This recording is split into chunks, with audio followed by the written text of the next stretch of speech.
What's up everybody, welcome back. Hope you've all been doing well.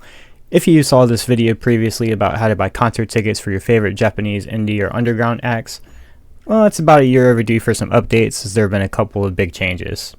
So I have the video queued up to a couple of key time spots here. It used to be that Ticket was kind of a rare thing, but now pretty much all of them use ticket.net for their tickets, or they use this other site here, livepocket.jp. Now both of these sites do require accounts now, and they also require phone verification, but both of them take international phone verification without any issue. LivePocket was a lot faster. They just do a text message verification, whereas with ticket.net it took me a little bit longer. I had to try like 5 or 6 times, and there's also a slight delay. Like I got a phone call maybe 5 minutes after I sent the verification request. And when they do the verification request, it's a phone call that they speak numbers 1 through 9 in Japanese. So if you don't know 1 through 9 in Japanese, then you'll want to study that up so that you can understand what they're saying.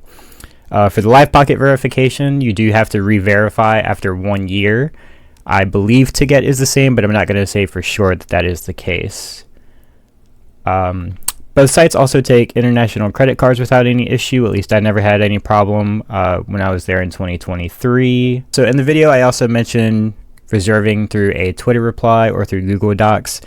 That's very rare, and on my trip in 2023 I only saw one live show out of like 20 maybe that did reservation that was not through Ticket or LivePocket.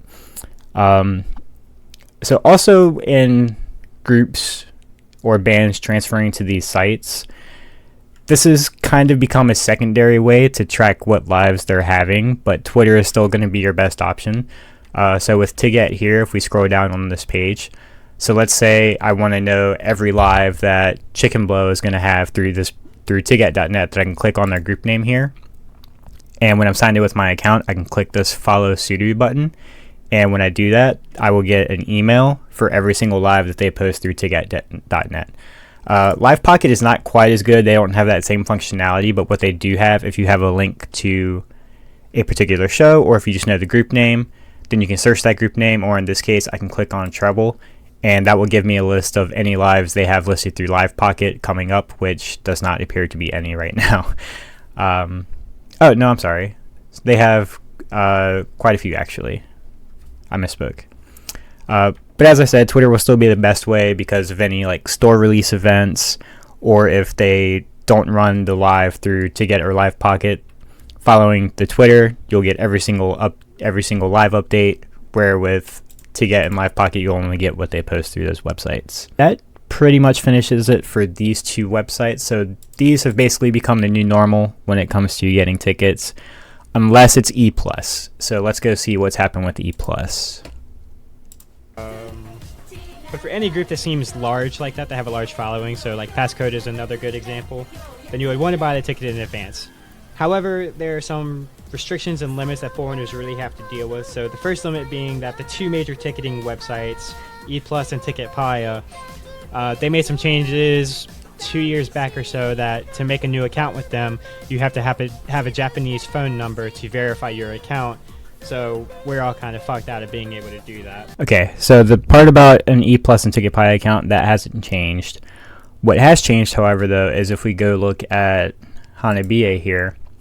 So they had this live back in October last year that I wanted to go to, but E+ has now started doing it to where some lives hosted through them, and I'm not sure if this is a band or a label thing, but some of the lives that they have will be e-ticket only.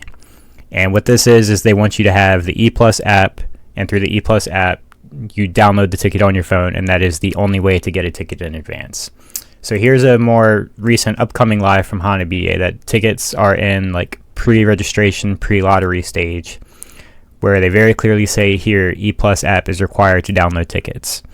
And this is just the same as it has the same limitations as E+ in general. You have to have a Japanese phone number. You have to have an active Japanese phone. So it's just another additional hurdle that they have in place that stop foreigners from being able to go to shows. So that show in October that I was able to go to, luckily it was a show that was at a large venue, and especially for like a weekday. So they sold tickets at the door, and I was able to get a ticket that way. The only Other way is if you have a Japanese friend who has the ePlus app and an ePlus account and they're willing to buy it for you. I think they can screenshot the ticket and send it to you, but I'm not going to say for sure that that's possible because I just don't have enough knowledge to know. And I have seen some talk around the web about using a SIM card from a service called Modal, Modal, that I'm also not too familiar with that. But if you want to go through that headache, then that's something you could do as well. And again, you would probably want a Japanese friend to hold on to the phone for you because the phone would need to stay in Japan to remain active. These are the two main changes. There's also a slight change to the Famiport, but that guide is still like 90% correct. There's just an additional screen in the beginning that I think you just have to swipe through.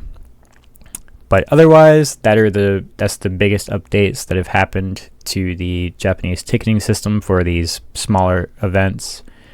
And so I hope the original video helped you guys before they made these changes, and I hope that this one will help you in the future. So with that, if I ever have any new updates, I'll be going shortly later this year. Then I will update and see you next time.